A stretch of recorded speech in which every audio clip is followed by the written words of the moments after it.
পুত্র, আমার 4 পুত্রের বিবাহ একই দিনে একসঙ্গে হচ্ছে। এর থেকে অধিক আনন্দের দিন আমার জীবনে পূর্বে কবে এসেছিল স্মরণে নেই আমার। পুত্র, তোমার বিবাহ বস্ত্র পরিধান করো।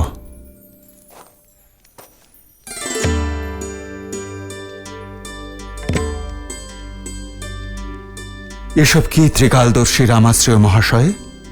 সুযোগ বিবাহের পূর্বে প্রত্যেক পুরুষকে দেওয়া শেষ সুযোগ। সে যদি চায় তাহলে এই শেষ সময়েও সংসারের এই বন্ধনে বাঁধা পড়া থেকে নিজেকে বাঁচাতে পারে। কাশী যাত্রায় গিয়ে সন্ন্যাস নিয়ে মুক্ত হতে পারে। বিবাহের এই শুভ মুহূর্তে এসব আপনি কি বলছেন রামাশ্রয় মহাশয়? মহারাজ, বিবাহ করে কার ভালো হয়েছে? এমনিতেই বিবাহের আনন্দ খুব বেশি দিন স্থায়ী হয় না, আর জীবনের বাস্তবিক অর্থ তো বন্ধন মুক্ত হয়ে যাওয়া। বিবাহ কিন্তু ফুল বিছানো পথ নয়, এর পদে পদে কাঁটা। তাই এই কাশী যাত্রা যেমন রীতি তেমন বিকল্প। এ পরামর্শ যখন আপনি দিচ্ছেন, অবশ্যই ভেবে দেখব রামাশ্রয় মহাশয়। রাম, কিন্তু কোনো পথ বেছে নেবার আগে ভেবে দেখা কি প্রয়োজন নয়?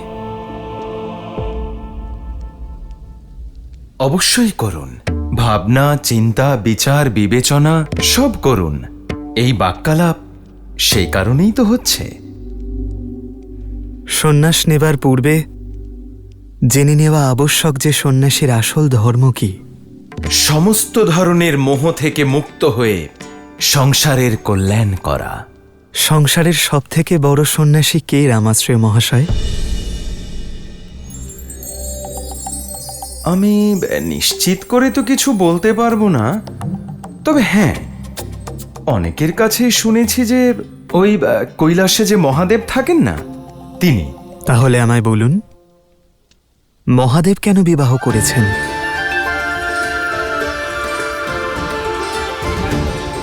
সংসারকে যিনি রচনা করেছেন সেই ব্রহ্মাদেব কেন বিবাহ করেছেন? আর সঞ্চালক শ্রী বিষ্ণু মাতা লক্ষ্মীকে ছাড়া অসম্পূর্ণ কেন রামাশ্রয় মহাশয়?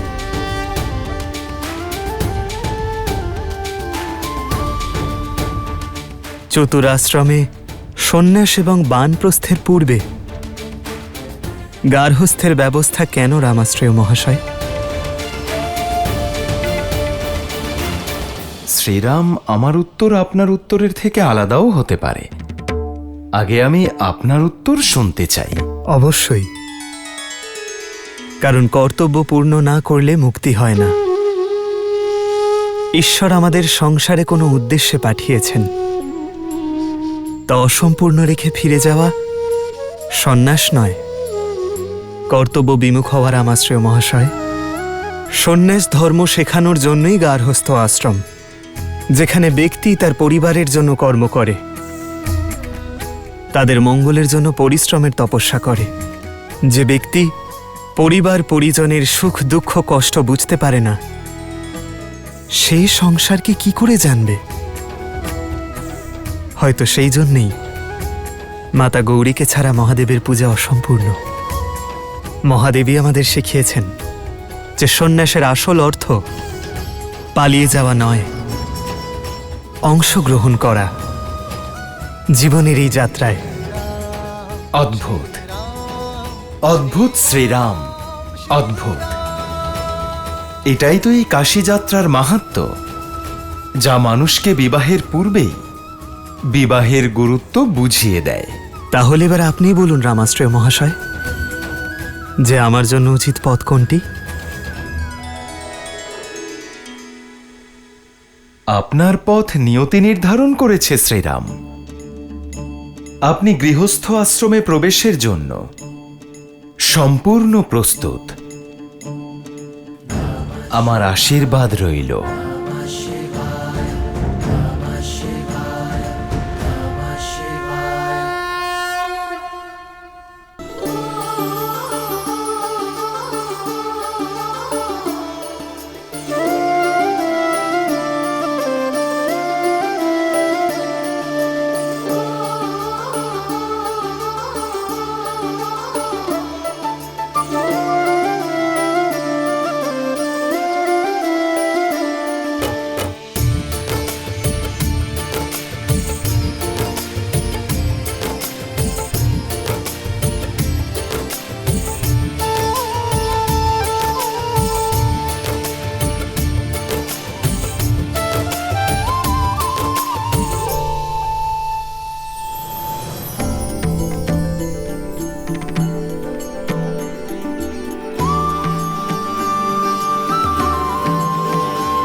খুব সুন্দর।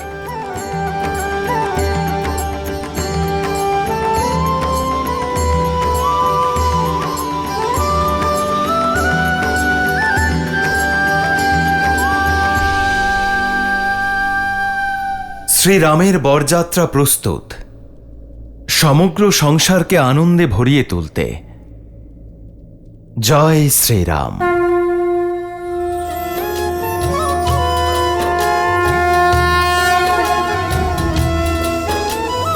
राम रूपो निख सिख सुभग बारही बार निहारी, पुलक गात लोचन सजल उमा समेत पुरारी।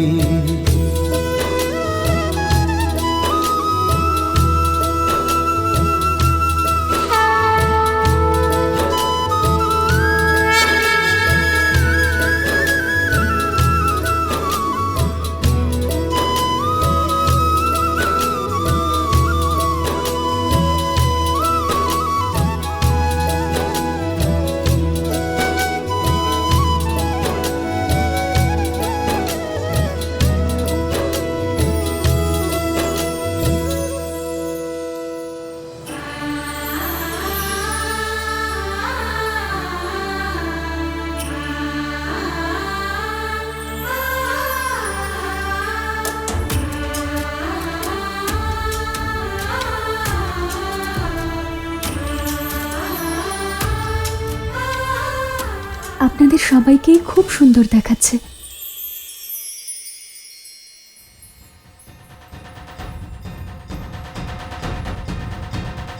সঙ্গীত শুনতে পাচ্ছি,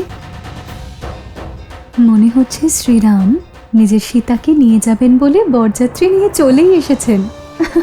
শুধু একটাই ভয়, শ্রীরাম অবাক হয়ে যাবেন না তো যে বিবাহ করতে এসেছিলেন সীতাকে, সাক্ষাৎ লক্ষ্মী চলে এলেন কোথা থেকে।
चली बारात निशान बजाई, मुदत छोट बड़ सब समुदाय।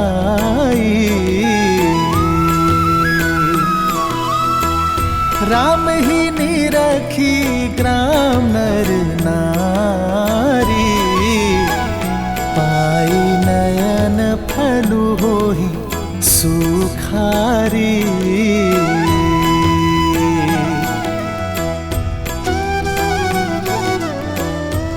अरे तो श्रीरामचंद्र, श्रीराम श्रीराम আমরা আপনার সাথে যেতে চাই। এসো। জয় শ্রীরাম।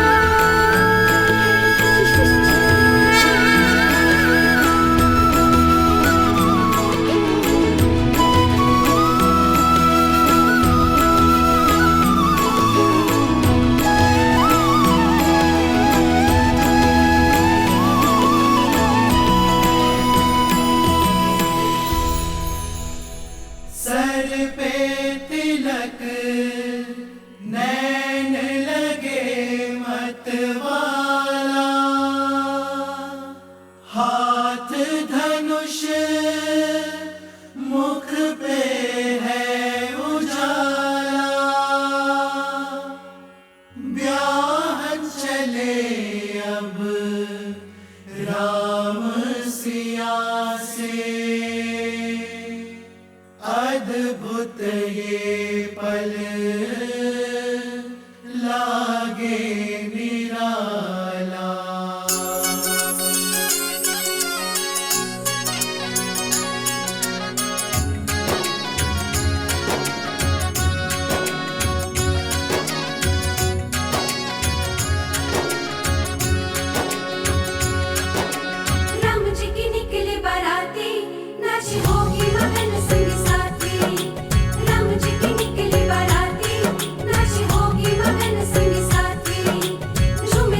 निकले बाराती नाच हो के मगन संगी साथी राम जी के निकले बाराती नाच हो के मगन संगी साथी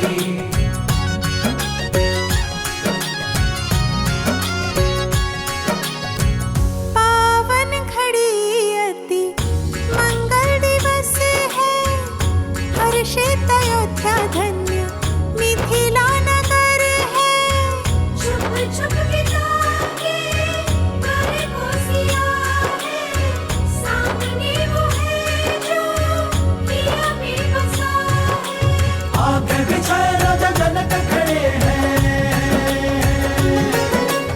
आगे बिछाए राजा जनक खड़े हैं দিদি বরযাত্রীরা চলে এসেছেন। के निकले बाराती नाच हो के मगन संगी साथी राम जी के निकले बाराती नाच हो के मगन संगी साथी झूमे देवी देवता मगन सारे गाता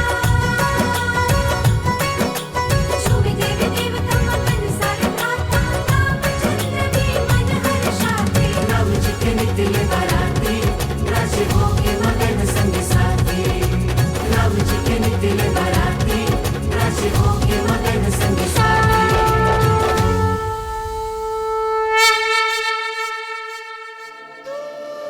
ফুল ছোড়ার রীতির জন্য প্রস্তুত তো তুমি সীতা?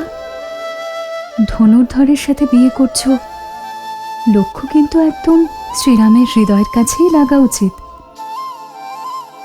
কিন্তু উনি যদি ব্যথা পান তাহলে ভালোবাসার এই ব্যথার জন্যই তো সংসার অপেক্ষা করে। তবেই প্রহার ব্যথা নয়, আনন্দ দেয়।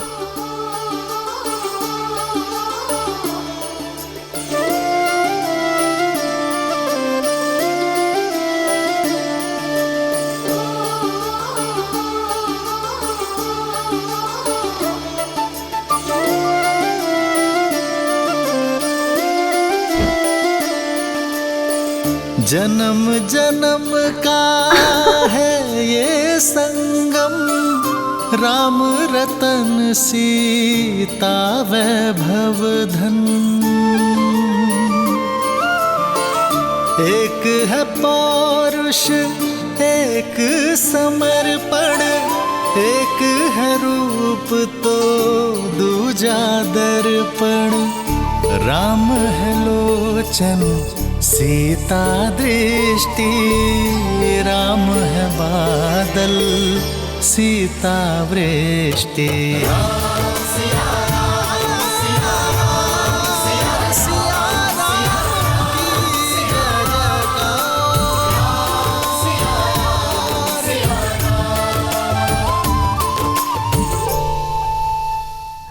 না রাজর্ষি, এর কোনো প্রয়োজন নেই। আমার অর্ধাঙ্গিনীর পিতা আমারও পিতা, আর পিতা পুত্রের চরণ স্পর্শ করবে এ মর্যাদার বিরুদ্ধে। বর নারায়ণের আর এক রূপ, আর তার চরণ ধুয়ে দেওয়ার রীতি।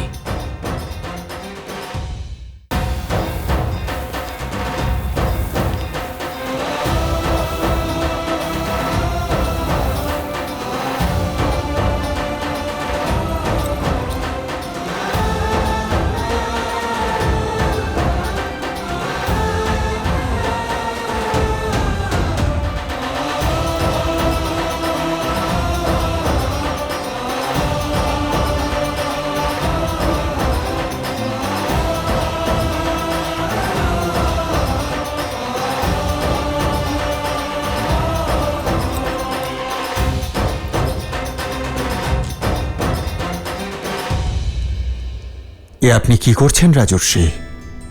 আমাকে বাধা দেবেন না, আপনি বরের পিতা। হ্যাঁ, আর আপনি কন্যার পিতা। আমরা এখন আত্মীয়। আপনি আপনার 4 কন্যাকে ভালোবাসা দিয়ে যত্ন সহকারে বড় করেছেন, আর এখন রঘুকুলের সম্মান বৃদ্ধি করতে পাঠাচ্ছেন। রাজর্ষি, আপনি আমার ভালোবাসা আর সম্মানের অধিকারী।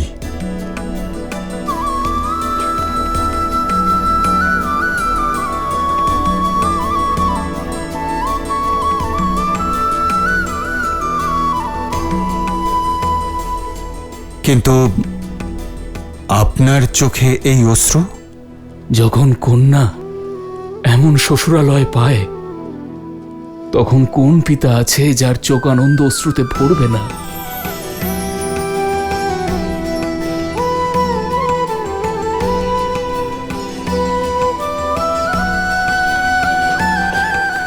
দীর্ঘজীবী হও।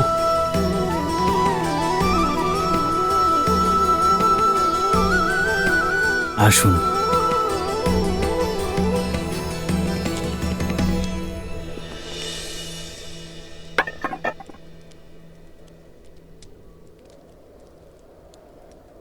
না রাজর্ষি,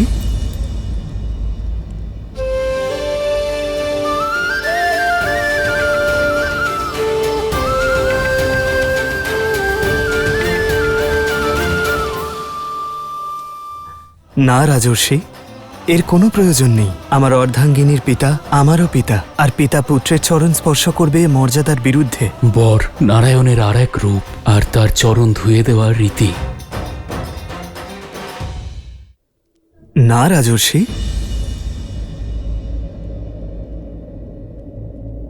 এর কোনো প্রয়োজন নেই। আমার অর্ধাঙ্গিনীর পিতা আমারও পিতা।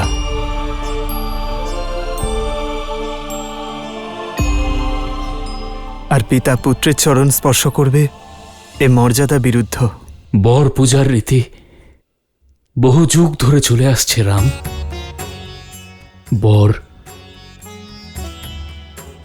নারায়ণের আর এক রূপ, আর তার চরণ ধুয়ে দেওয়া রীতি। বরের পা এই জন্য ধোয়ানো হয় যাতে সে স্বচ্ছ এবং নির্মল পদে নতুন সম্পর্কে প্রবেশ করতে পারে। সেই জন্য আপনি আমার পায়ে জল অবশ্যই ঢালুন, কিন্তু আমাদের সম্পর্কে প্রণম্য চিরকাল আপনিই থাকবেন।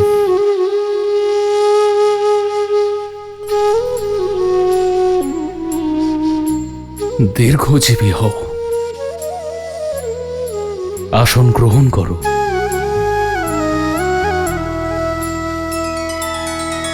श्री रामचंद्र कृपालु भजु मन हरण भव भय दारुणम नव कंज लोचन कंज मुख कर कंज पद कंजारुणम भगवान के পিতাকে তো চরণ স্পর্শ করতে দিলে না, কিন্তু মায়ের থেকে কাজল লাগানোর অধিকার কেড়ে নিতে পারবে না। बने नर इसका पावन ज्ञान है। যাতে কোনো কুনজর না লাগে, তাই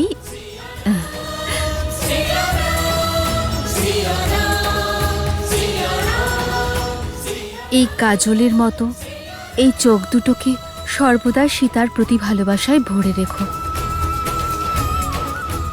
ঈশ্বর তোমায় সর্বদা সুখ আর সমৃদ্ধি দিন।